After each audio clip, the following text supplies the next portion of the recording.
Ahí, en teoría, está. Eh, Listo. Bueno, voy a compartir mi pantalla y ahí de paso también me presento con ustedes. Mi nombre es Rosana Gauto. Yo voy a ser su auxiliar de la Cátedra de Elementos de Máquinas.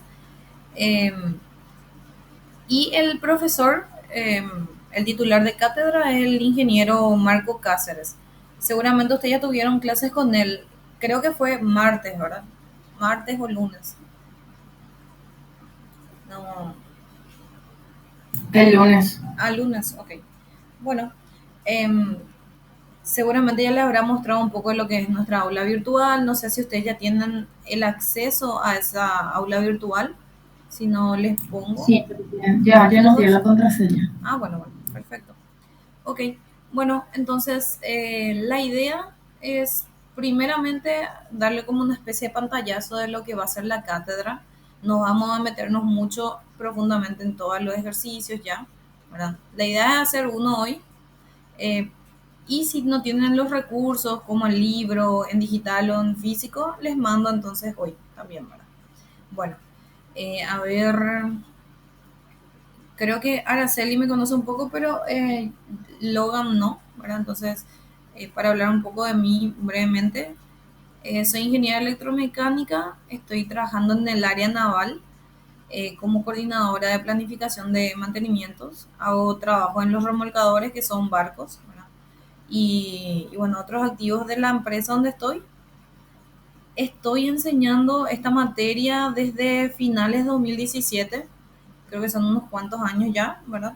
Y bueno, con la metodología virtual lo que hicimos fue hacer un mix, ¿verdad? Esa fue la metodología que utilizamos desde que inició la pandemia y fue crear videos asincrónicos de manera que ustedes después de esta introducción puedan adelantarse un poco y ver ya esos videos. Entonces, para familiarizarse con tanto la teoría de la teoría para hacer los ejercicios como ejercicios resueltos ya también. Entonces la idea siempre es esa, ¿verdad? Que miren un poco los videos antes, eh, de ser posible se organizan un poco en la semana, entonces ya quedan frescos para la clase que es sincrónica, ¿verdad? La clase de los jueves. La idea en esta clase es hacer ejercicios eh, un poco más complicados de lo que se ven en los videos, diferentes sí o sí, ¿verdad? Para que ahí es donde surjan las dudas, ustedes puedan consultar, hagamos juntos los ejercicios por sobre todo, ¿verdad? Lo que me dijo el profesor fue que en estas 2 primeras semanas vamos a estar teniendo las clases virtuales y después me había dicho presencial. No sé cómo se va a manejar todavía esto, ¿verdad? En realidad, o sea, lo que yo tenía dado por hecho era que iba a ser presencial, pero no sé si va a cambiar de idea por la cantidad de alumnos, ¿verdad? Pero bueno, eso en síntesis, ¿verdad? Ya venimos trabajando unos cuantos años con el profesor y yo creo que normalmente el nivel de desempeño de los alumnos ha ido mejorando. Entonces, esa es la idea, ¿verdad? Que saquen un poco de esta materia, algo que le pueda servir después, ya sea en una materia posterior o en el ámbito laboral. Y bueno, entonces, ok, tipo lo que ya mencioné, ¿verdad? Que estamos dos profesores, el jefe de cátedra y yo como auxiliar. Nuestro libro base es el FAIRES. Tenemos ejercitarios nosotros, o sea, el trabajo es así, que nosotros explicamos un poco en esos videos, en las clases, y nos basamos para hacer los ejercicios de ese ejercitario. Pueden haber otros ejercicios como TAA si tienen, o si quieren les paso también, ¿verdad? O de otros lugares como del libro. Entonces, esos son nuestras guías para empezar a hacer los ejercicios y ya practicar los conceptos. Tenemos ejercicios recomendados, es decir, cada unidad que tenemos van a tener unos ejercicios tipo. Entonces, em, la idea es que ustedes vayan haciendo esos ejercicios tipos o al menos planteando, ¿verdad? Dependiendo mucho de cuántas materias vayan llevando. Y lo que fuimos viendo es que si uno va haciendo eso, después en el momento del examen ya no tiene más dificultades. Si ustedes llegan a hacer eso, al menos plantear, normalmente ya abarcan todos los tipos de ejercicios que puedan haber y todas las combinaciones. El aula virtual es con las clases grabadas. Espero, vamos a ver cómo queda esta primera clase, ¿verdad? Si no, voy a cambiar a otro tipo de extensión, ¿verdad? Pero la idea es grabar esas clases y colocarla todo en el aula virtual para que ustedes puedan tener acceso en caso un día no puedan o qué sé yo, ¿verdad? O quieran volver a mirar la clase. Los trabajos prácticos, nosotros tenemos normalmente, según cómo esté apretada el semestre, 10 trabajos prácticos. En realidad son ejercicios similares a los ejercicios recomendados para plantear, solo que estos normalmente tienen una dificultad un poco superior. Entonces, incluso hay ocasiones en las que los trabajos prácticos tienen una dificultad superior a la del examen. Entonces, si ustedes pueden hacer el trabajo práctico, hacer, pensar y plantear, eh, ya tienen todo, ¿verdad? Y los trabajos prácticos son por unidades, es decir, nosotros hacemos una unidad ahora o dos clases y con eso tendrían ya las herramientas para hacer un trabajo. Y así sucesivamente, ¿verdad? Los trabajos se van a ir habilitando a medida que vayan pasando las clases. Y bueno, sí, ok. Entonces, en lo que es la introducción, cómo vamos a estar manejando en el semestre, tenemos lo que es la unidad uno primero, esfuerzos variables y combinados. De hecho, que tienen luego a mano también eh, el cronograma de clase, ahora que está en el aula virtual y cuáles son las unidades que entran. De igual manera, quería mostrarle un poco hoy para que sepan a qué tenemos que apuntar al finalizar el semestre, ¿verdad? O sea, qué cosas vamos a ir tocando durante todo este tiempo. Lo primero, y es lo que vamos a hablar un poquito ya hoy y seguro ya hablaron con el profe, es de esfuerzos variables y combinados en piezas, ¿verdad? Nosotros lo que hacemos acá va a ser analizar piezas, dimensionar o ver con todas las condiciones en las que se encuentra, ¿verdad? Según el dato, si la pieza está apta para la aplicación que se le quiere dar, ¿verdad?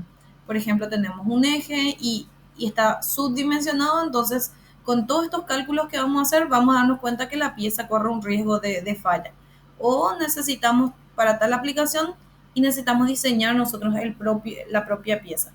Entonces, de eso se va a tratar la unidad uno de analizar qué cosas implican, o sea, qué cosas van a influir en la pieza, ya sea por el tipo de pieza, por el material, por la forma de la superficie, por el tamaño inclusive, ¿verdad? Entonces, así a grandes rasgos nada más le comento lo que vamos a hablar en esta unidad uno.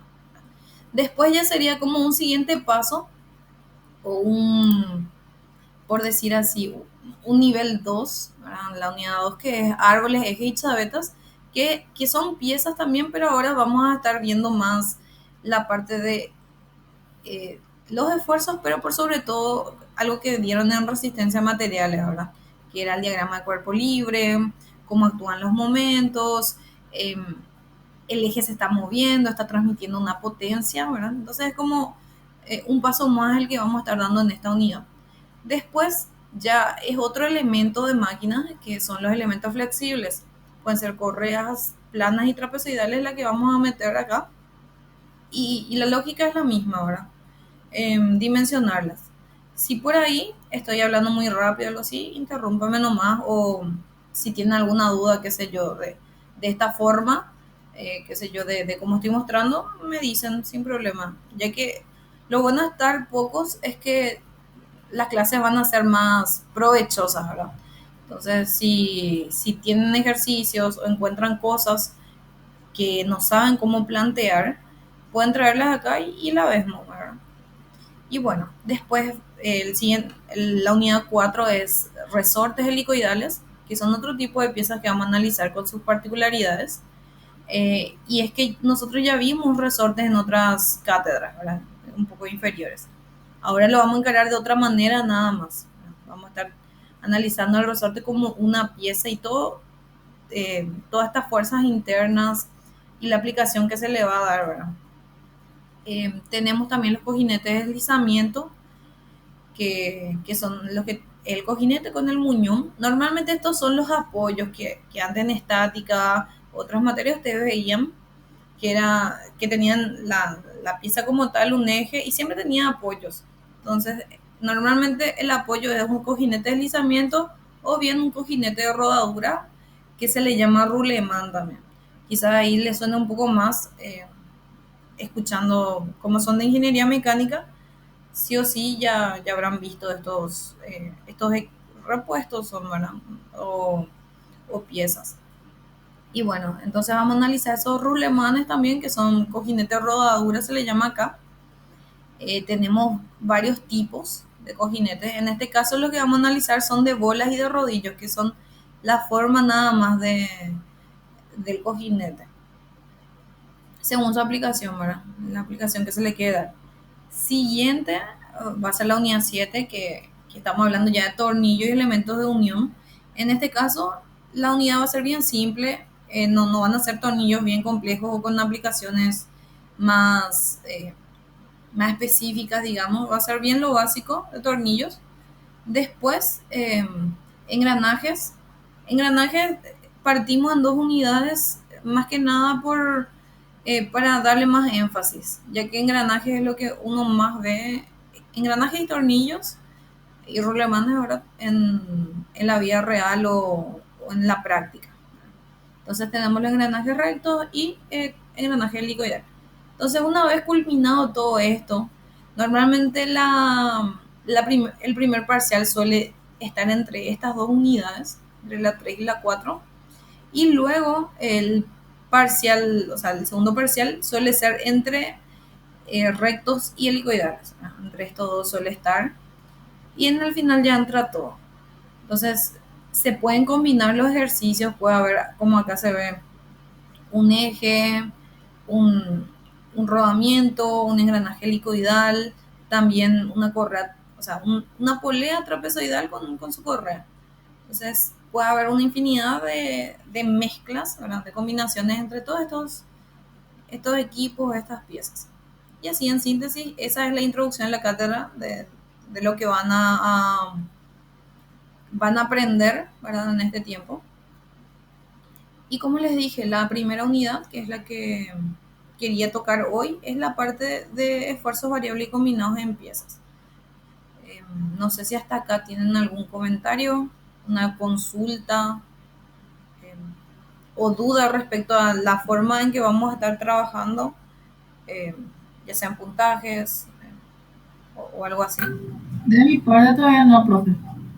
Bueno, Yo también, todo claro. súper. Entonces, como le mencioné, eh, siempre lo que trato es de que primero, independientemente de que ya hayan tenido teoría en los días lunes, al menos una pequeña introducción teórica para aplicar a los ejercicios, ¿verdad? De manera que no le metamos el ejercicio de una, sino que entendamos por qué estamos haciendo eso. En este caso, lo que son esfuerzos en piezas, que acá pueden ver algunas, ¿verdad? Algunas fotos, y sí o sí, esto van a estar también los ejercicios del ejercitario, están basados en los capítulos 4 y 5 del FAIRES. Yo tengo acá en digital el FAIRES, entonces voy a compartir mi pantalla. O sea, ahora que estoy compartiendo, a medida que hagamos los ejercicios, la idea es ir al libro y volver a hacer los ejercicios. ¿Verdad? Entonces, ustedes ya van a manejarse también en qué páginas ir, eh, en qué parte está lo que necesitan, etcétera. Y bueno, acá es donde iniciamos con el ejercitario 1. A ver, voy a quitar esta. Y como les dije, tenemos unos ejercicios combinados recomendados ahí. Algunos ya o están en PDF en el aula virtual o están como video. Entonces, acá también, a ver, voy a poner acá el aula virtual. Ahí se puede ver. La unidad 1 como tal ahora mismo, si entran, le va a figurar como no disponible, ¿verdad? Si quieren tocar. Pero cuando nosotros entremos ahí, pero acá es donde van a ver los enlaces para las clases. Y, a ver, voy a habilitar edición para mostrarles lo que es la unidad 1. Esa voy a habilitar hoy. La unidad uno lo que tiene, como les mencioné, son en este bloque de clases prácticas algunos ejercicios resueltos, ¿verdad? Y normalmente tenemos lo que es el PowerPoint, que va a ser esto que yo le estoy mostrando acá, perdón. Y otras informaciones de la clase, ¿verdad? Como el ejercitario, como la grabación y todo eso. ¿Sí? Bueno, entonces, dicho eso, como su nombre dice, ¿verdad? Y le va a sonar mucho a otras clases que tuvieron, los esfuerzos como tal son, sí o sí son consecuencia de algo, ¿verdad? Normalmente puede ser una fuerza o un momento, ya sea flector, torsor, una cortante, todas esas cosas generan un esfuerzo en una pieza. O sea, acá si ponemos de esta manera una pieza, en este caso es una forma nada más la que colocamos acá, pero ven cómo dependiendo de qué fuerzas uno tiene, después eso se convierte a un esfuerzo, ¿verdad? En este caso es simple, es una fuerza y es basado en el área, o sea, el esfuerzo es fuerza sobre área. Y acá pueden ver eso. Cuando se trata de fuerzas axiales, nosotros utilizamos esto. ¿A qué me refiero con fuerzas axiales o cargas axiales? Si ven esta figura, esta es una fuerza axial porque va en todo este trayecto en el eje de la pieza. Lo mismo si miramos acá en esta línea, la fuerza que tiene ya sea tracción o compresión, pues tracción, ¿qué era lo que hacía? Hacía que una pieza se estire, ¿verdad? O se expanda, por decir así, o tienda a expandirse. Y la compresión, comprimir la pieza como su nombre dice, ¿no? O apretar. Entonces, de acuerdo a eso, nosotros tenemos el signo más o menos. Acá en la cátedra no es que nos basamos mucho en lo que es resistencia material en cuanto a algunos criterios, porque lo que nosotros hacemos es simplificar toda esa parte que ustedes ya aprendieron en resistencia a materiales y poner acá realmente como la fase 2 por decir así, que es el análisis que faltó en resistencia a materiales. Y bueno, y en cuanto a flexión, por ejemplo, nosotros tenemos esta fórmula que sí o sí le suena seguro conocida, M sobre Z o MC, que es la distancia al centro, eh, al punto de inercia, dividido I. Acá por lógica, ¿verdad? Si el signo es positivo, acá es de tracción, si es negativo, compresión. Y el área eh, depende mucho del tipo de pieza que sea. Nosotros normalmente utilizamos los clásicos, ¿verdad? Una pieza, pero si vos le haces un corte en cualquier sección transversal, es un círculo. Entonces, el área de un círculo es esta su fórmula, ¿verdad? Bueno, entonces, y bueno, si hablamos de flexión, tenemos la otra figura acá, ¿verdad? Que ya bien habla de los momentos que genera, ya sea, si imaginamos una pieza como tal, si le estoy generando un momento en este sentido o en el otro, de acuerdo a eso, yo en partes de la pieza estoy haciendo que él sienta tracción o se esté traccionando y en otros puntos se esté comprimiendo, ¿verdad? Y acá se ve gráficamente. Esto nada más es como una introducción, porque como le dije, la parte central de todos de todas las unidades va a resumirse directamente en una fórmula o dos fórmulas nomás. Pero para poder aplicar bien eso, tenemos que tener los conceptos previos, ¿verdad? Y bueno, lo mismo acá en cuanto a lógica, ¿verdad? Positivo tracción, negativo compresión. Y bueno, después está el otro tipo de esfuerzo, porque acá voy a retroceder de vuelta. Hablamos de esfuerzos normales primeramente. Nosotros vamos a basarnos en dos tipos de esfuerzos, los normales y los cortantes. Los normales son la axial, que vimos primerito, que es esta, la que es generada por F, ¿verdad? Y la de los momentos flectores o momentos de flexión, ¿verdad? Esos son esfuerzos normales para la cátedra. En cambio, los esfuerzos cortantes, como su nombre dice, son aquellos que pueden generar un corte, ¿verdad? Acá, como se ve, ya por el formato del tipo de esfuerzo que genera, este torque, por ejemplo, acá, ven cómo tiende a deformar. ¿Y qué es lo que uno hace con la pieza? Es como que hace que se corte en esta sección, ¿verdad? Y un punto importante, nosotros teníamos dos tipos de esfuerzos cortantes. Los generados por el momento torsor, eso me refiero a resistencia a materiales, ¿verdad? Y los generados por la fuerza cortante, que es la F que normalmente suele estar acá, ¿verdad? En cualquier punto de la pieza, pero cortante a la misma.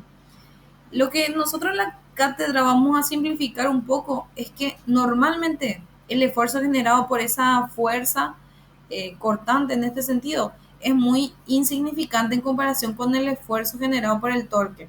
Entonces lo resumimos más simple y decimos que esfuerzo cortante es nada más la generada por el torque o momento torsor. ¿Por qué? Por estos efectos que no son significativos, no producen efectos significativos. Hasta ahí bien. Como le dije, tenemos dos tipos de fuerzas. Por un lado axial y flector y por el otro lado el torsor, ¿verdad? O T. Sí, profe. Bien. Dale. Sí, todo claro. Súper. Bueno, y acá aclaré un poco también cómo nosotros nos vamos a basar en la cátedra. Y es que hay muchos tipos de ejercicios muy complejos que van a encontrar, como hay secciones cuadrangulares. Y si vos analizás el torque en esa sección cuadrangular, es un poco más compleja la forma en que reacciona la pieza. Nosotros acá vamos a basarnos netamente en las secciones circulares, cuando hablamos del torque. ¿Sí? Y entonces ahí nuevamente está repetido, ¿verdad? La aclaración de los esfuerzos normales y cortantes. Y esta es la forma en que actúa un esfuerzo si yo grafico esfuerzo en función de tiempo. Normalmente no tiene un formato lógico o sincrónico, ¿verdad? De actuación, pero nosotros acá también vamos a hacer esa simplificación. Vamos a considerar que es sinusoidal, ¿sí? Donde tenemos un esfuerzo máximo, un esfuerzo mínimo y después, dependiendo de dónde, perdón, dónde está esta, o sea, en qué rango está actuando este esfuerzo, ahí tenemos lo que son esfuerzos medios y alternos, ¿verdad?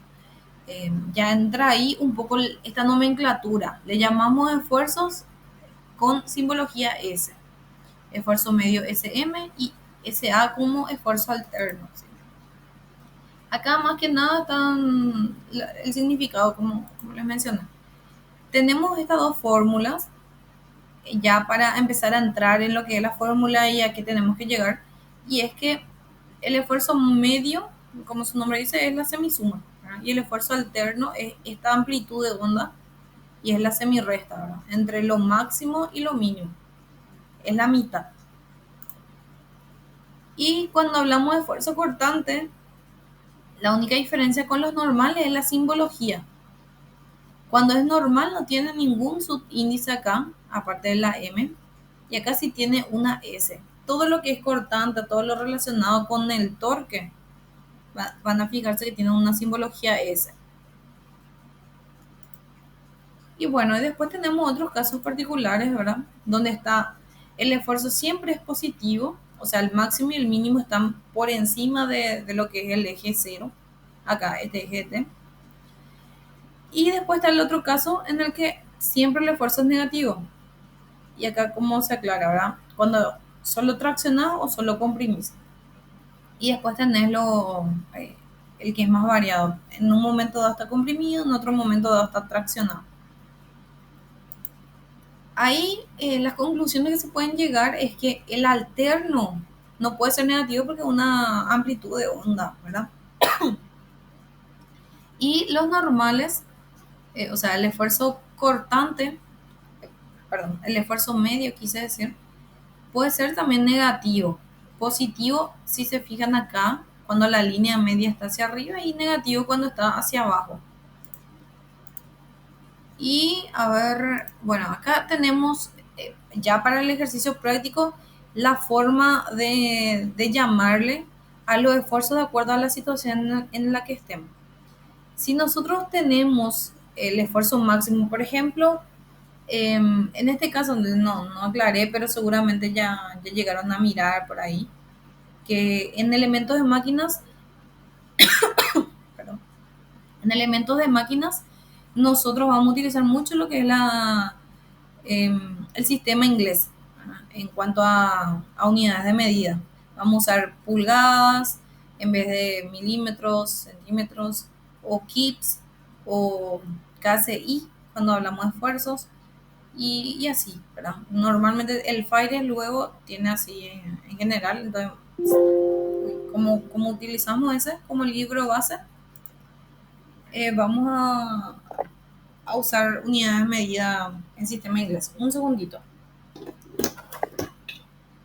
Ya, justo me olvidé de cargar. Ahí está.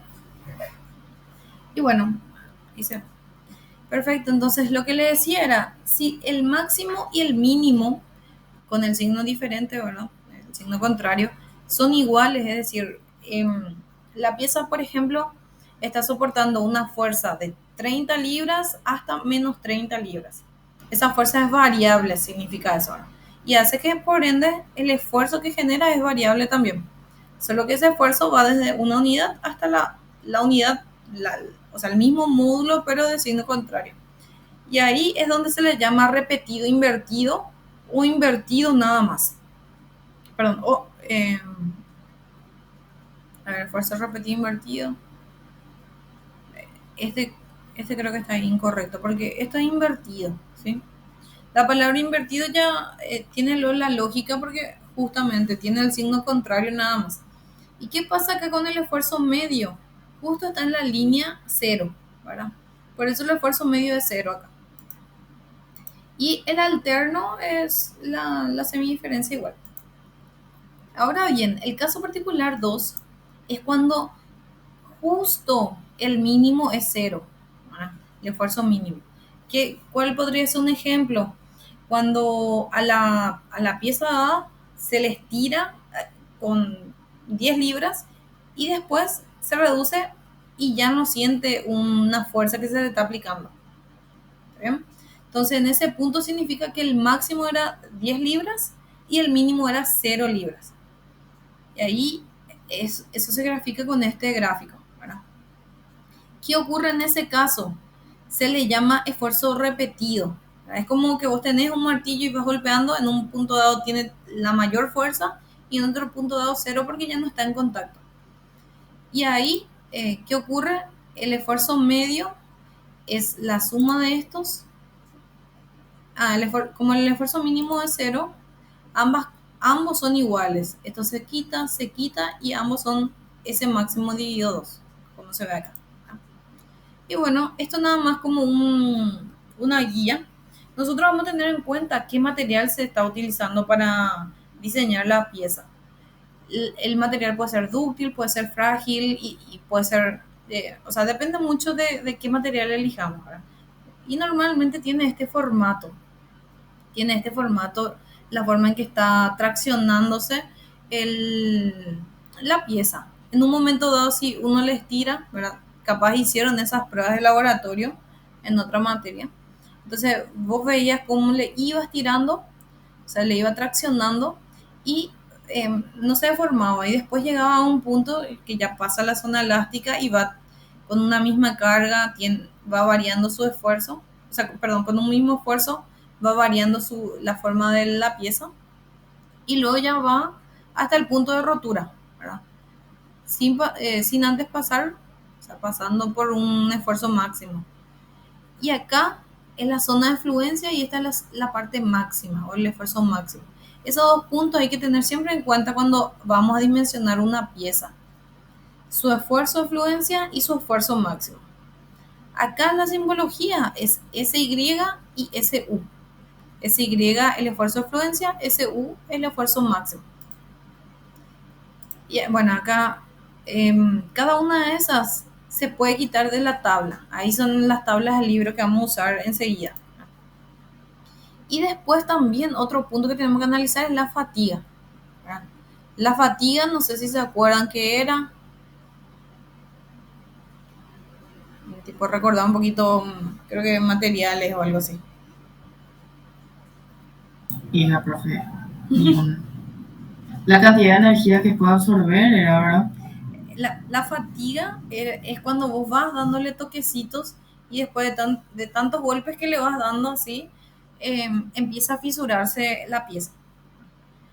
Y hay un límite de fatiga, y ese límite de fatiga también hay que tener en cuenta. Es decir, no necesariamente el esfuerzo que vos le aplicas es muy grande, puede ser pequeño, pero si vos le vas aplicando constantemente, hay un punto en el que la pieza se va a romper. Y ese es el límite de fatiga, y que nosotros también vamos a tener, y una resistencia a la fatiga máxima, SN. Esa también es su simbología. Son tres cosas, ¿verdad? Están relacionadas, tres cosas que vamos a tener que utilizar y calcular o buscar en el libro para empezar a dimensionar. Bueno, son muchas simbologías que quizás ya llegaron a ver o quizás es algo totalmente nuevo. Entonces, si por ahí me estoy yendo muy rápido, me avisan. Acá, ¿a qué punto llegamos ahora en ver? Yo les dije, esto necesitamos, y ahora es el momento de saber de dónde vamos a conseguir, ¿verdad? Cómo vamos a encontrar tanto el límite de fatiga, esos datos del material y todo. Lo primero que normalmente se hace, tiene varias etapas el dimensionamiento. Vos podés empezar mirando todo lo que es relacionado a materiales primero, después va mirando todo lo que es relacionado al esfuerzo que se le está aplicando, después vas a ver la parte de si tiene algún agujero, si tiene alguna curvatura. Entonces vos podés eh, iniciar desde cualquiera de esos tres enfoques. Normalmente siempre se empieza por material. Entonces, si vamos lo que es límite de fatiga del material, el límite de fatiga está relacionado con esta resistencia máxima a la tracción, y tiene su sentido porque esto no puede ser más grande que la resistencia máxima, ¿verdad? Este valor de C que está acá es un número en el que, dependiendo de qué tipo de acero es el que vos vas a utilizar, tiene un valor, ¿verdad? Acá acero forjado 0,5, entonces dice que el límite de fatiga es la mitad de la resistencia máxima cuando yo utilizo un acero forjado. O dice que es 0,4 veces eso cuando utilizo un acero fundido o nodular, hierro nodular, o si uso hierro fundido es un 0,35. ¿Está bien? Entonces, por ahí partimos primero, sabiendo que si yo ya sé estos datos acá, ¿cómo sé? Porque en el texto del ejercicio ya te dice cuál es el material que tenés que usar. Eso es lo que pasa normalmente en la unidad 1. Te dice ya cuál es el material, y vos con ese dato ya sabes qué tipo de acero es. Normalmente el que solemos utilizar son estos aceros forjados o aceros dulces. Para, para esos casos sí usamos 0,5, ¿verdad? A no ser que, si no nos da ningún dato de acá, 0,5 lo usamos.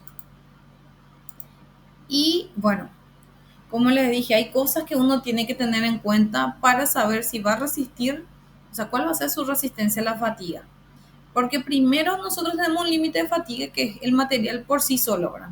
Si yo uso este material, ese es mi límite de fatiga.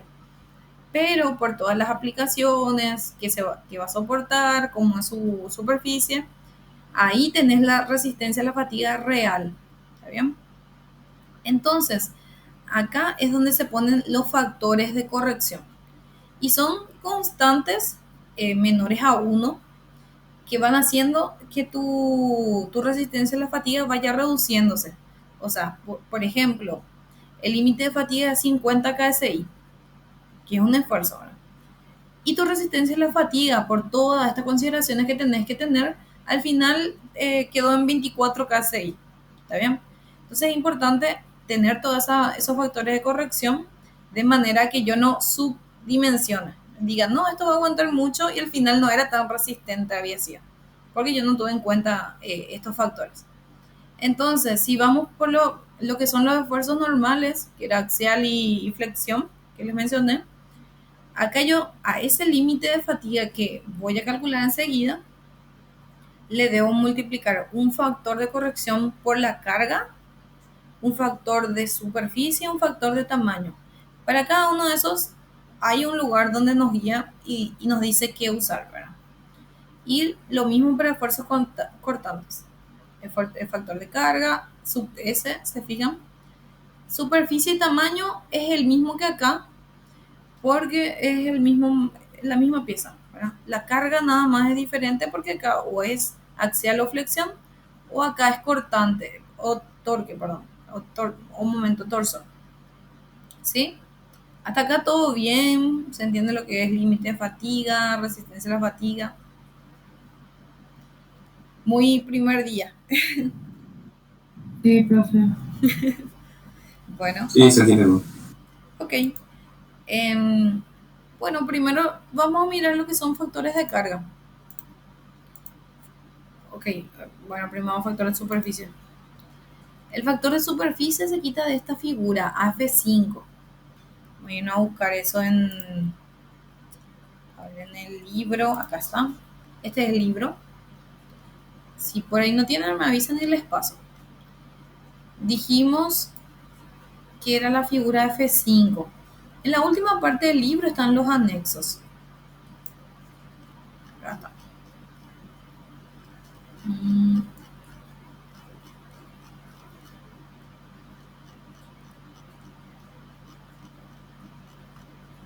a ver, ahí está.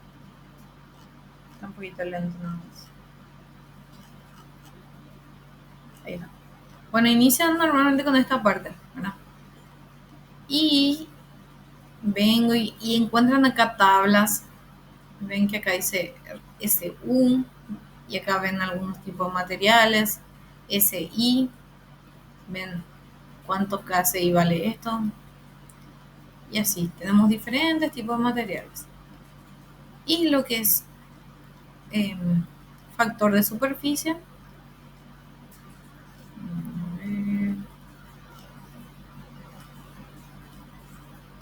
acá está.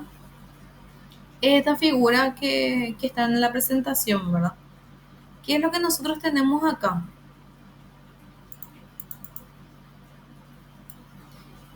Tenemos primero en la parte de las abscisas la máxima resistencia a la tracción, SU, ¿verdad? Y tenemos algunas curvas. ¿Qué son esas curvas? Son el tipo de acabado superficial que tiene, ¿verdad? Si la pieza por ejemplo, tuvo un tratamiento bajo agua ordinaria o forjado simple o mecanizado, pulido, esmerilado, lo que sea, yo elijo la curva según esa especificación. Esa especificación tiene que estar en el ejercitario, perdón, en el ejercicio, ¿verdad? En el texto. Si por ahí no está, normalmente nosotros utilizamos lo que es mecanizado, porque es el más común. Entonces, si yo considero, por ejemplo, mi SU 180, 180 KSI o 180.000 PSI, vengo acá, junto a la curva de mecanizado, y acá me da un límite, o sea, un factor superficial. Acá están porcentajes, más o menos 72%. Lo que nosotros hacemos es eso, poner en 0, tanto, ¿verdad? Acá, por ejemplo, justo se graficó, entonces 0,8. Si acá dijo 80%. Después, lo que es factor de tamaño, tenemos el dato que cuando tenemos carga axial, factor de tamaño 1 y listo, ¿verdad? Y cuando es flexión y torsión, 0,85. ¿Qué eso significa? Tenemos la pieza está soportando una carga axial, por ejemplo, está teniendo un torque. En esos casos, ¿cuál va a ser nuestro factor de tamaño? Si tiene ambas cosas.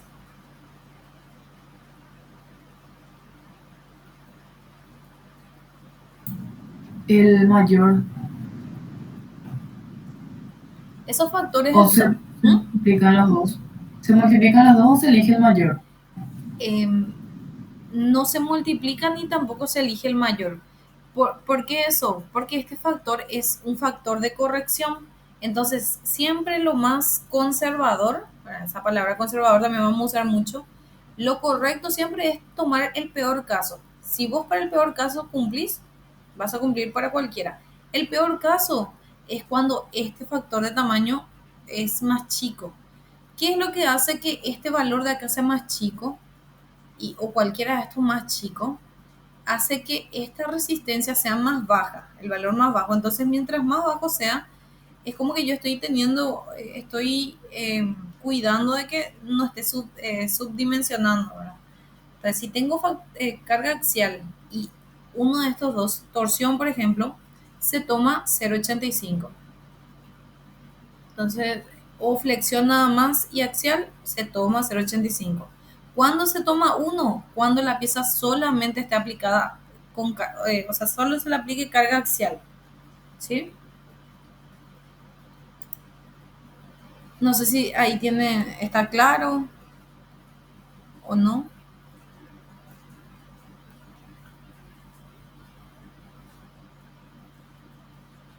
¿Se entendió, profe? Sí, profe. Dale. Va a haber muchos otros casos en los que van a tener que elegir así y cuando hay una mezcla de varios, siempre se elige el menor, ¿verdad? Porque es el caso más conservador, al menos en estos casos. Y bueno, lo que les dije por último era el factor de carga. Como su nombre dice, es la carga que se le está aplicando a la pieza. En cuanto a lo que es carga normal, el factor de carga es 0,8 si yo estoy aplicando carga axial, ¿sí? Como les dije, solamente una carga axial se le está aplicando 0,8. Y si se le está aplicando un momento flector, es 1. ¿Qué va a pasar si justo existen ambas cosas? ¿Cuál vamos a tomar ahí?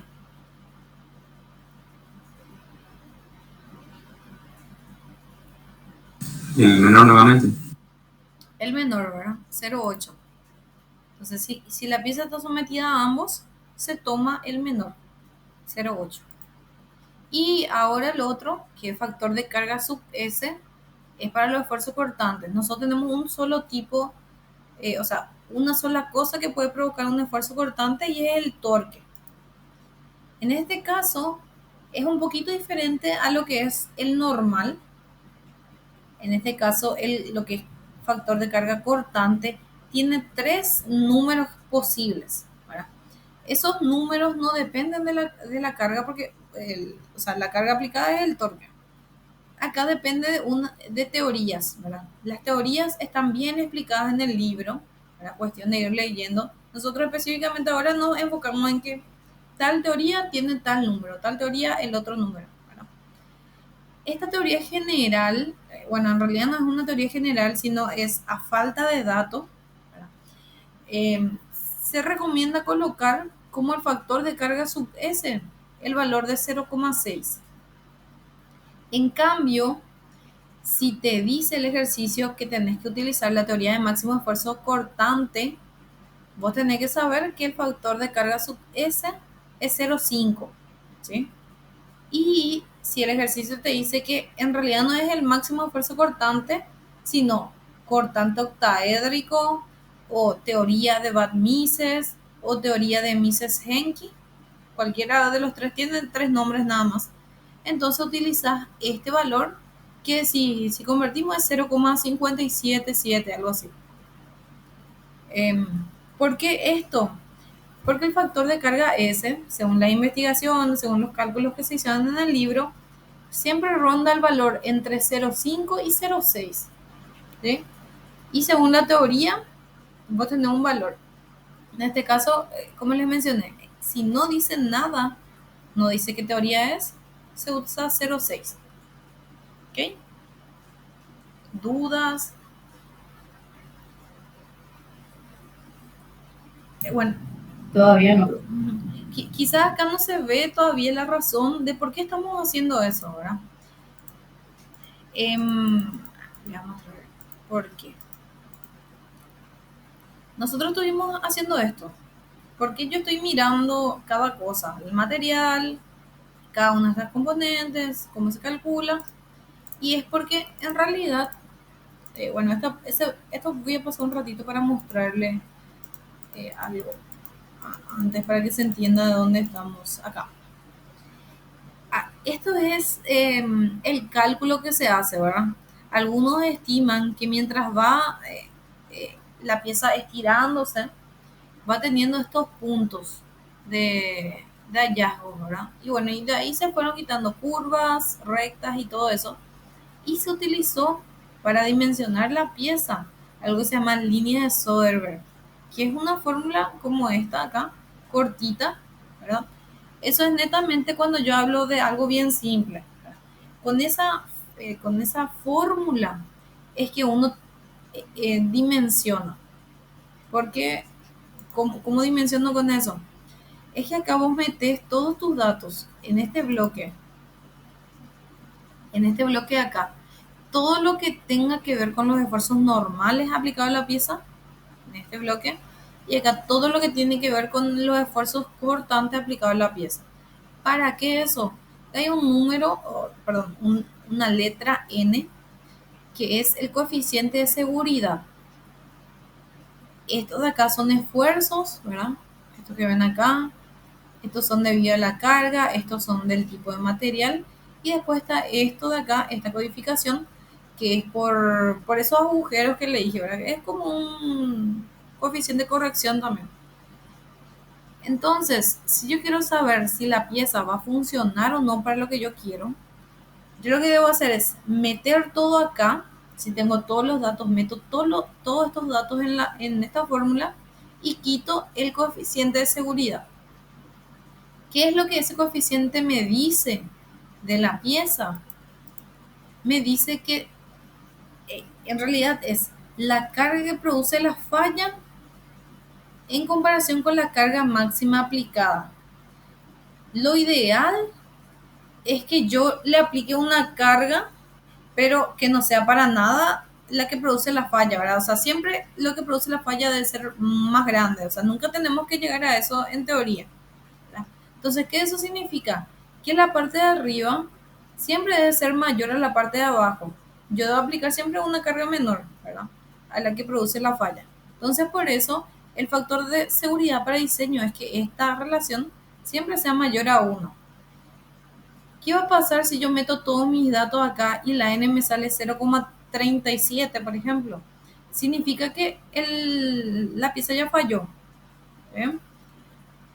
O capaz algún dato esté erróneo. Entonces, ahí es donde uno toma algunas decisiones. Capaz si yo cambio ese material que tenía por otro más fuerte, con mayor dureza, esta n va a ser mayor a 1. O era muy chico luego el diámetro de la pieza. Si agrandamos un poquito más, entonces esto va a cumplir que sea mayor a 1. Y así son datos o decisiones que uno va tomando para que esto se cumpla, ¿verdad? Entonces, nada más por eso es que nosotros normalmente llegamos a este punto en esta unidad. O sea, la unidad en sí se resume nada más en esta fórmula. ¿Cuál podría ser otra forma de encarar? Yo tengo el coeficiente de seguridad, pero yo no sé cuál es el diámetro de la pieza. Sé cuál es el material que necesito usar, sé cuántos agujeros tiene que tener, pero yo no sé cuál es el diámetro realmente de ese eje. Entonces ahí, ¿cuál va a ser nuestra incógnita? El diámetro. Y el diámetro normalmente se encuentra dentro de estas fórmulas ya. Entonces ahí, ¿qué va a pasar? Todo va a estar en función del diámetro y lo que se va a despejar es el diámetro mínimo que yo necesito para que esa pieza funcione, ¿sí? Entonces, o es uno o lo otro. O necesito el factor de seguridad o necesito el diámetro de la pieza que quiero, ¿verdad?, utilizar para la aplicación. No sé si ahí qué tal, o sea, queda un poco más esclarecido antes de irnos a los detalles.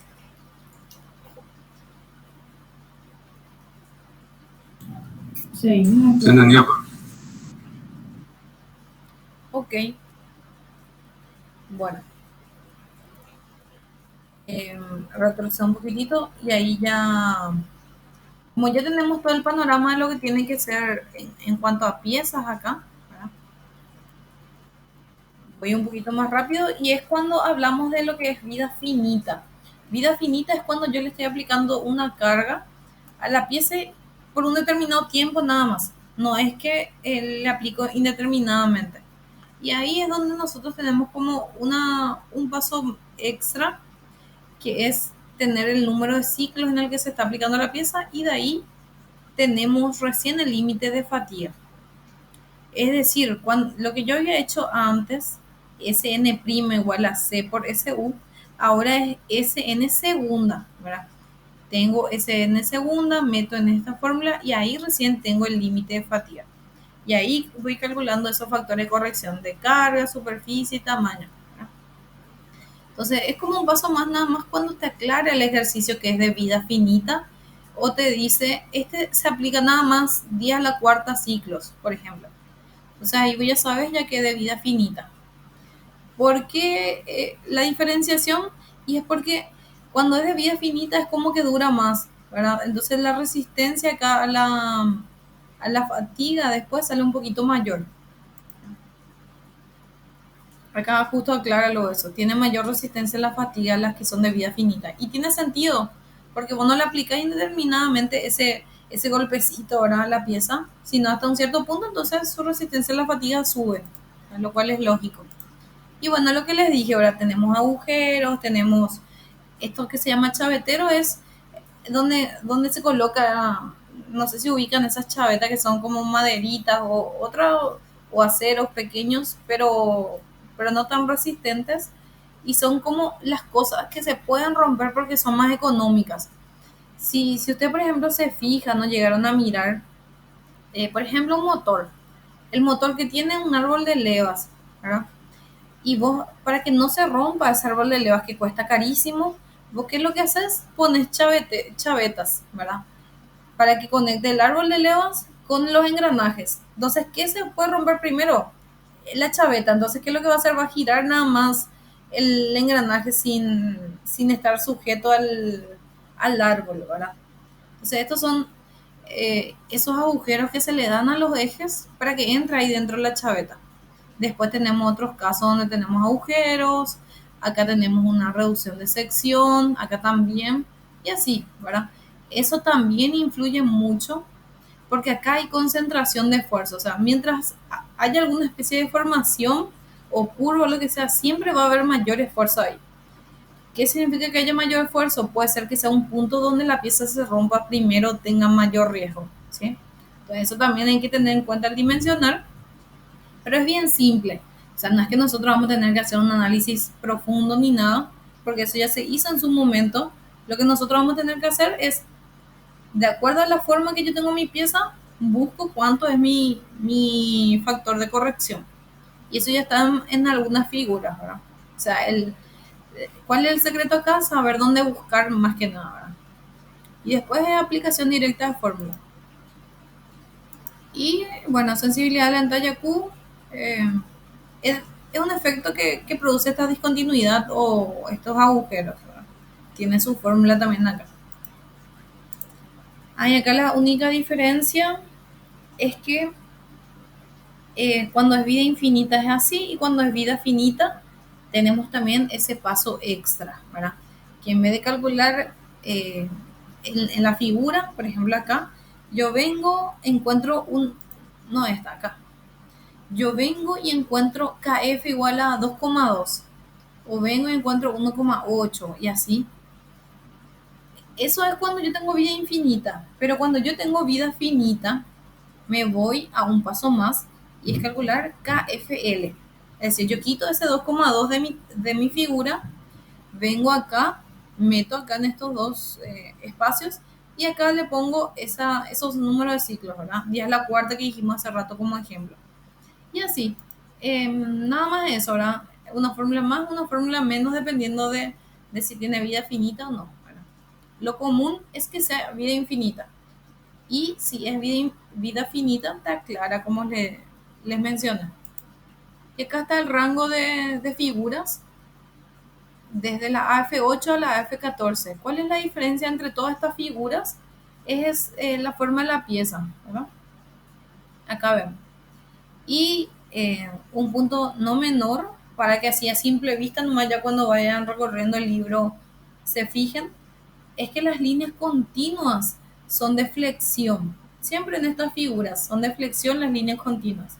Las que son a trazos como estas son axiales.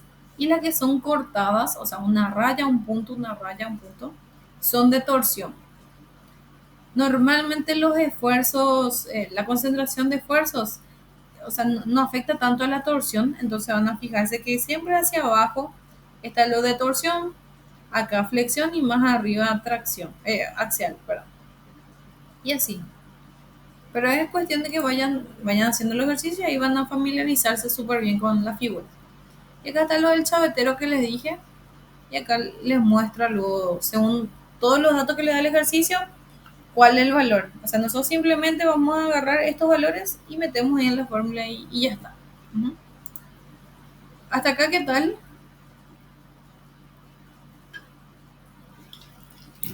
Bien, profe. ¿No? Bien, se entiende. Esto fue lo que ya mencioné. Entonces, una vez tenido esto y ya sabiendo de dónde tenemos que quitar cada cosa, es cuestión de empezar nomás. Eh, hay puntos críticos, pero esta parte es un poco más irrelevante, ¿verdad? No tocamos mucho. Esto es algo que yo les voy a dejar en PDF para que lean un poco esas cosas o esos tips, ¿verdad? Eh, como una de las cosas es que nosotros una ecuación nomás tenemos. Y al tener una sola ecuación, lo lógico es que una sola incógnita tengamos. ¿Está bien? Entonces, a veces es la n, a veces el diámetro. Y acá también puse entre paréntesis que a veces puede ser la fuerza que se le está aplicando a la pieza, la incógnita. Podría ser también. Y cuando no hay reducción de sección, en otras palabras, lo que significa es que la superficie es lisa, es un cilindro, ¿verdad? El eje es un cilindro, no tiene una reducción de sección. ¿Qué pasa ahí? No hay una concentración de esfuerzos por esa razón. Y ahí la KF y KFS, que son normal y cortante, es igual a 1, ¿verdad? Porque es como que se quita nada más eso de la ecuación. ¿Y a qué ecuación me refiero? A esta. Ahí está, ahí está. O sea, si es un cilindro así macizo, sin curvas, nada, esto y esto es 1. Ya está. Y bueno, a ver. Si nos da muchos datos del radio en talla o del agujerito, el radio del agujero o de la superficie que se redujo, la Q, pero bueno, eso cuando hagamos el ejercicio van a ver mejor. La Q tomamos 1, ¿sí? Y, no, esto ya expliqué lo de las líneas, ¿verdad? Cómo son continuas y todo eso. Acá un punto que es un poquito diferente al resto, la parte de la KF. Fíjense en nuestra fórmula. La KF está acá en el numerador, ¿verdad? Y la N está en el denominador. ¿Qué pasa cuando la KF yo aumento? Esta N, lo lógico es que vaya disminuyendo, ¿está bien? Entonces, siempre cuando nosotros vamos haciendo el dimensionamiento hay que pensar siempre en el caso crítico. Y es que si yo estoy aumentando y este disminuye la n, por ejemplo, primero era un 3, ¿verdad? N igual a 3, que se cumple súper bien porque es mayor a 1, pero fue porque la KF yo tomé muy chica. Tenía dos opciones, por ejemplo, tomé la más chica, entonces la n me salió un 3. Tiro nomás ahí números. Pero si yo tomaba la KF mayor, había sido me salió 0,9, ¿verdad? ¿Y qué significa que me haya salido 0,9? Que ya no cumple la ecuación, o sea, no cumple el equipo o la pieza. De siempre que yo analice, tengo que tomar ese peor caso. Si el peor caso cumple, el mejor caso siempre va a cumplir, porque es lógico, ¿verdad? El mejor caso siempre la n es mayor. Entonces, si tomo el peor caso y verifica, el equipo está, o sea, la pieza es adecuada para la aplicación. ¿Está bien?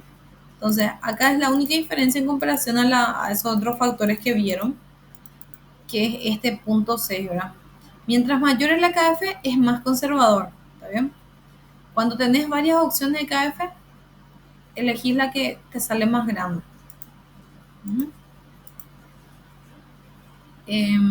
Y si te dice que tiene un número de ciclos mayor a 10 a la sexta, eso es un ciclo indeterminado, ¿verdad? O indefinido. no se va a tomar como vida finita. ¿Ok? Y a ver, no sé si tienen alguna duda. Quizás ¿Por qué no se toma como vida infinita? Porque es demasiado mucho ya. ya es muy grande. Normalmente se toma vida finita hasta 10 a la quinta, ¿verdad? Porque te muestro también porque en la fórmula luego se visibiliza un poquito. A ver, acá. Siempre, o sea, en esta fórmula que hablábamos de vida infinita, está en la página 154, está tomando referencia que la vida infinita toma, vida indefinida, mejor dicho, inicia de 10 a la sexta en nuestra fórmula, ¿verdad? Entonces acá si yo tengo 10 a la quinta, esto de acá es un número mayor a 1, ¿verdad? Pero a partir de 10 a la sexta para adelante, este es un número chico, o sea, y otra vez con este exponente no tiene, o sea, ya es irrelevante y al final te vas a dar cuenta que estos dos números ya son prácticamente iguales. Entonces, a partir de 10 a la sexta para arriba, ya tomando más indefinido, ¿verdad? Netamente por eso. Dale, profe, gracias. Ujú. Y bueno, no sé si tienen alguna consulta hasta acá. Por ser primer día, yo creo que al menos ese repaso, ¿verdad? Lo que sí quería mostrarle un poco era esto, ¿verdad? Tenemos, o sea, para que lean un poco lo que dicen los ejercicios. Voy a saltar ahí en ese lado. El ejercicio normalmente te encara de esta manera. Te muestra la pieza, te muestra el detalle. Acá te dice que se está aplicando un momento torsional puro variable desde 5 inkips hasta 15 inkips. O sea, ¿qué significa eso? Varía, ¿verdad? No es uno fijo, no es constante el torque. Primero se le aplica 5 inkips, o sea, se le hace esto a la pieza y después más y así. Todo eso de manera sinusoidal como vieron, ¿verdad? Entonces se le está aplicando en la sección C. Acá debe estar ese torque. Habla acá de un radio de enlace, D dividido 8. Radio de enlace es este, porque acá hay una reducción de sección. Además dice que tiene un chavetero acá. ¿Vieron? Te da el material como les dije. Siempre nos va a dar el material ahí, si 1050 laminado simple, dice acá. Y la N es 1,6. O sea, el coeficiente de seguridad ya me dio. Y pregunta cuál debe ser el diámetro. El ítem B es lo mismo, ¿verdad? O sea, es un razonamiento más nada más. Pero acá el punto es, me dio de dato N, me va a pedir diámetro. ¿Okay? Así normalmente suelen ser los ejercicios. Y a ver, este es el ejercitario. Ejercitario 1. Yo suelo acostumbrar a hacer el más sencillo el primer día em, como es un poco más, o sea, quizás no tienen el libro a mano, entonces no vamos a poder practicar juntos. Y después están estos otros ejercicios. Acá ven cómo ya de a poco se va complicando un poco, ¿verdad? Acá tenemos este momento, este torque y esta fuerza acá, aunque es constante, lo que genera es un momento también, ¿verdad? Acá tenemos un axial, un momento flector y un torque también. O sea, bien completos los ejercicios. Y después, a ver, bueno, y acá hay otros que tienen agujeros en este bloque, acá un agujerito. Y así se van, por decir así, complicando, pero más que complicar, es ver cualquier tipo de ejercicio y cuáles pueden ser todas las variables. Y te va a pedir lo mismo.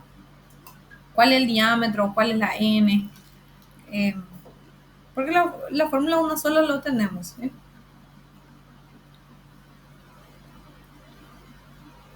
Acá tenemos otros y así.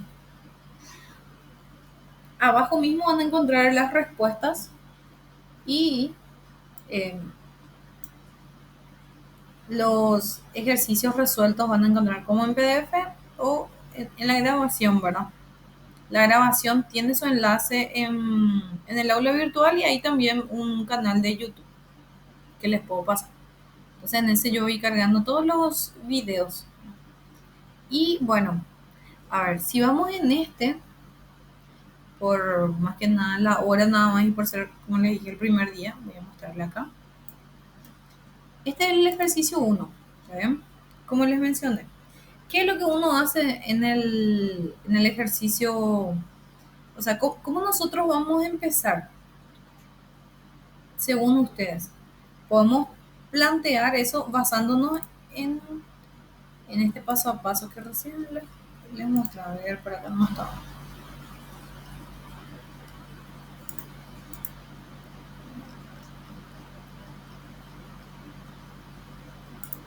Profe, ¿en el examen se rinde con formulario? Se rinde también. Depende mucho de tu comodidad. Nosotros tenemos un formulario para cada unidad. O sea, vos puedes usar ese. Solo que el formulario no tiene las figuras ni tiene las tablas. O sea, sí o sí vas a tener que tener el formulario y el libro, ¿verdad? O la tabla nada más. Pero sí se puede. Dale. Ujú. Hicimos este paso a paso, ¿verdad? Dijimos que... ¿Dónde está? Acá está. Tenemos este ejercicio, entonces, según todo lo que hablamos, ¿cómo ustedes empezarían un ejercicio? Habíamos dicho que teníamos 3 posibles inicios y uno de ellos era el más frecuente, no sé si se acuerdan.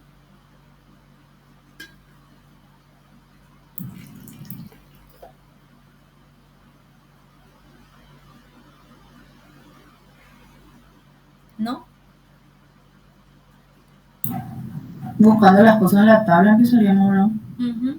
Las cosas en la tabla son datos que son primero del material, o sea, todos buscamos de tabla, figura y eso, pero siempre podemos empezar por lo que es el material o por las cargas. Podemos empezar, por ejemplo, por el tema material.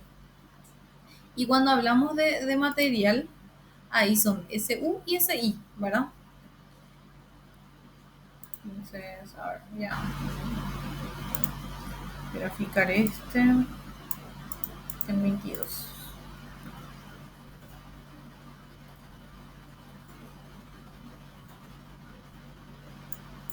Ahí verán un rato. Bueno, entonces dijimos que SU y SI podemos quitar del material. En este caso, el material dice que es AISI 1050 laminado simple. Si yo me voy en el libro, así ya vamos experimentando un poco el libro, no vamos a culminar ni nada, solamente quiero que vean cómo se inicia el ejercicio, ¿verdad? Acá está la tabla AT7, por ejemplo. La tabla AT7 y AT8 viene después, AT9 y así uno va buscando. En este caso dijimos 1050, 1035, 1045. Acá no está. 1045 acá está 1050, ¿verdad? En estos casos, si yo miro acá arriba, ¿qué significa cada columna? Acá tengo lo que es SU, acá tengo lo que es SI. ¿Ven? Esta columna y esta. Dice ahí que era laminado simple. Entonces la SU es 102 KSI. Acá se ve también la simbología. ¿Sí? KSI. Y si yo me baso en este, es kilogramos sobre centímetros cuadrados. KSI vamos a tomar. Entonces 102 y 58. Voy a anotar acá. Ver, entonces, en lo que es, en este caso es en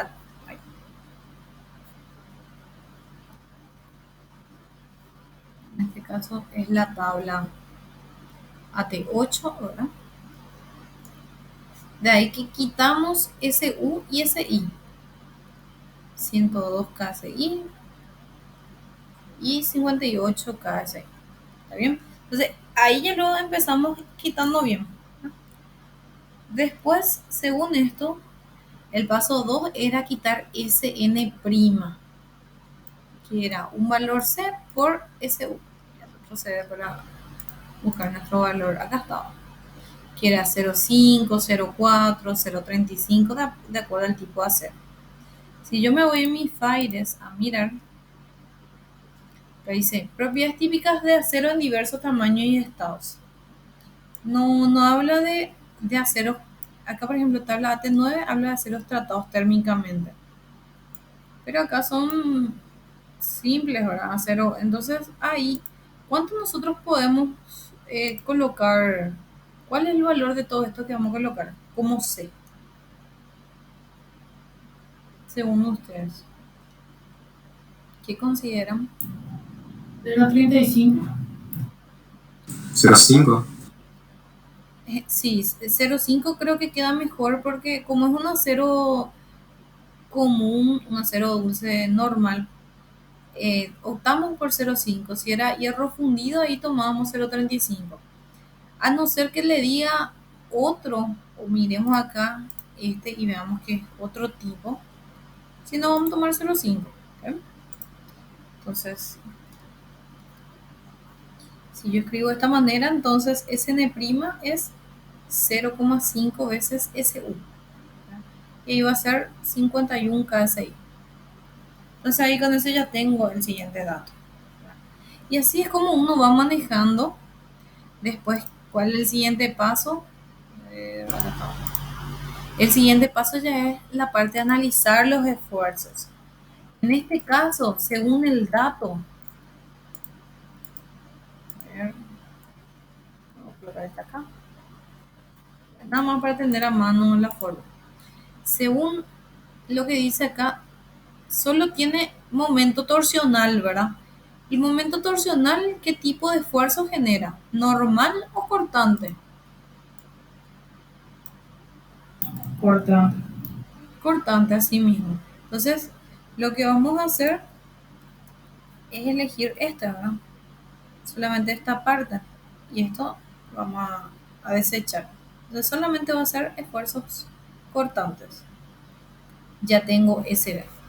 Tengo este, SN'. Me va a faltar el resto. El factor de carga, superficie y tamaño. Y ahí es como encaramos igual a ese ejemplo que tuvimos, ¿verdad? Sí. Si por ejemplo yo pongo factor de carga S, ¿qué era que decía nuestro, para lo que es torque?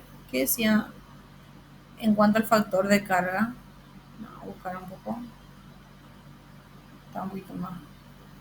Ah, no, está un poco antes, creo. Factor de superficie. Acá justo está. Factor de carga. ¿Cómo es? Esfuerzos cortantes. ¿Cuál de todos, en este caso vamos a mirar acá, ¿verdad? 0,6, 0,5 o 0,57? ¿Qué dice acá? ¿Hay alguna teoría o no?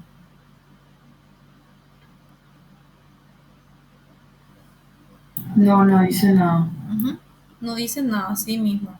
Entonces, ¿cuál consideran que vamos a usar a eso? 0,6. Así mismo. Entonces, ese es el primer dato que tenemos de los factores de corrección. Factor de carga sub S, 0,6. Y podemos incluso aclarar ahí, no dice nada, ¿verdad? Eso ahora para la práctica de ustedes, ¿verdad? A medida que ustedes vayan haciendo el ejercicio, ni van a necesitar poner nada, incluso después ya van a saber de memoria todos estos números. Y ahí ya directo nomás le ponen el 0,6 y listo. Ok, el primero ya está entonces, factor de carga. Ahora, factor de superficie. Disculpen que la letra está un poco fea. En factor de superficie, que era como un paso antes que hicimos, teníamos este ejemplo, ¿verdad?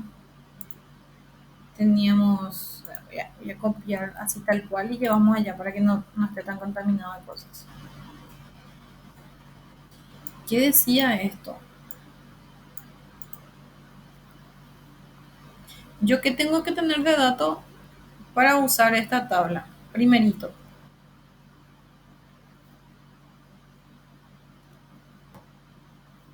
la parte de abajo, la abscisa que era, esto, toda esta abscisa, toda esta rayita de acá. Máxima resistencia a la tracción. Y eso era SU, ¿verdad? Nosotros SU ya tenemos de datos, ya está SU 102. Acá también algo para que sepan, ¿verdad? Porque en el momento en el que hacen, capaz en algunas cátedras eran exigentes con eso, qué sé yo.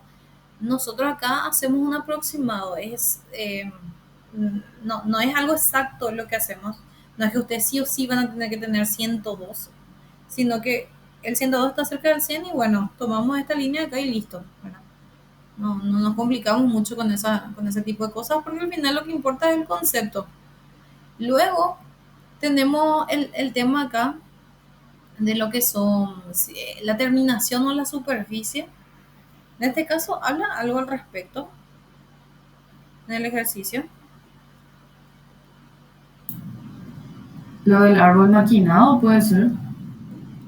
El árbol maquinado, mostrar la figura. En este caso acá, al menos yo no encuentro nada relacionado a eso, ¿verdad?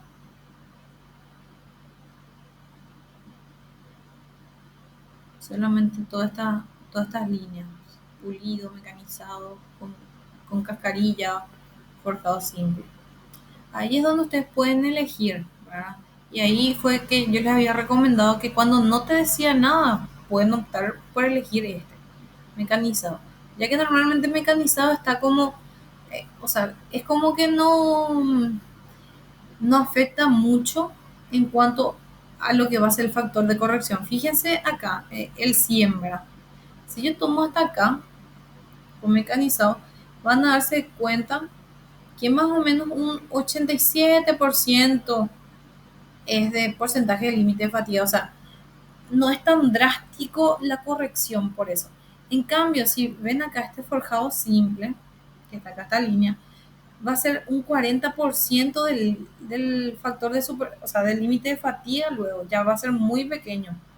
O sea, va a haber demasiada corrección solamente por superficie. No sé si ahí se queda claro, ¿verdad? Entonces, como el mecanizado no afecta tanto por ese formato de la superficie, por eso se opta cuando no tenés datos por utilizar este. En este caso, factor de superficie sí sería, dijimos que si era un 87, acá tenemos que poner 0,87, ¿sí? Si era un 87%. Y por último, a ver, acá está, venía el factor de tamaño.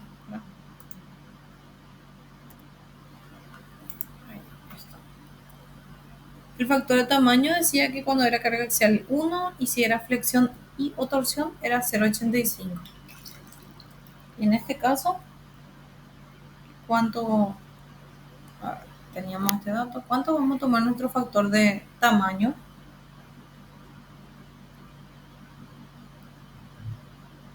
Ser 85. Así mismo. Entonces, escribiendo ahí, al menos ya sabemos la primera parte, para quitar todo lo que necesitamos para calcular Sn'.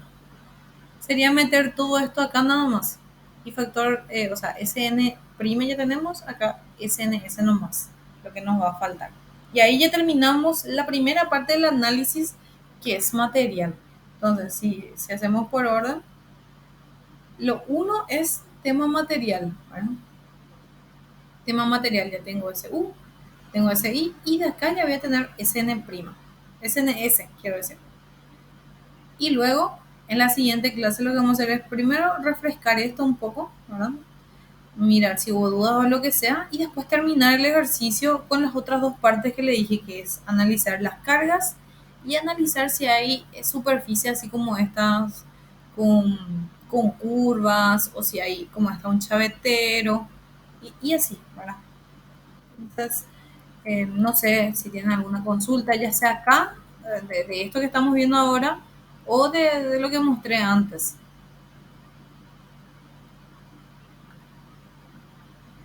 De mi parte está todo claro. Perfecto. Bueno, entonces yo creo que por hoy, ¿verdad? Hicimos mucho, o sea, aparte de tener todo el panorama general de lo que va a ser la materia, también un poco de introducción a lo que es la unidad 1, ¿verdad?